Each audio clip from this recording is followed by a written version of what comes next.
welcome back. I'm Rokib.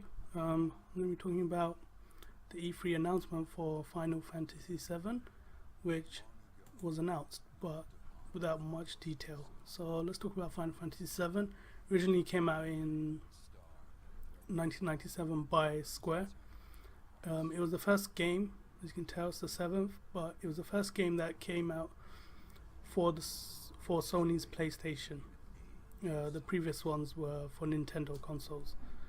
It sold over 10 million copies plus. The original actually came on disc, as did most games then, pretty much all of them, but it had several discs, which meant that you would need to swap out discs from what I can remember.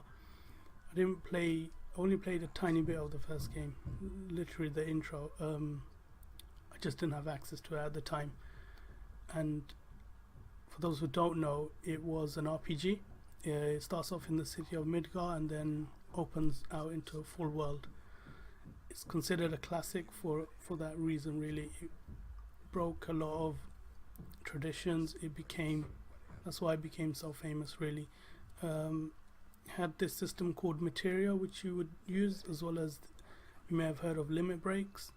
It all centered around an evil corporation called Shinra, but I didn't focus too much on them.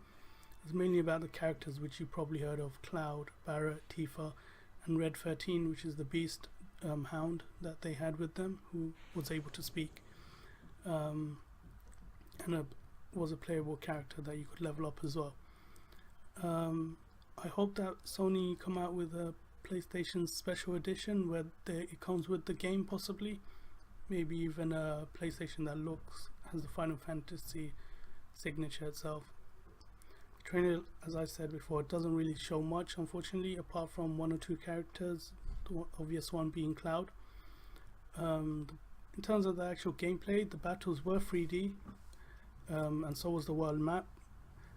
But unfortunately, from what I can remember, the rest was really 2D, where you would just go up, straight, down, and left. You just used the D-pad, which was a little bit strange in some places, and the fighting style was a menu style, where it would be a turn-based, essentially. It would be turn-based, choosing what your next move would be. It'd be interesting to see what they change, whether or not they decide to make it like the new editions of Final Fantasy, where it's free roaming in terms of the battles.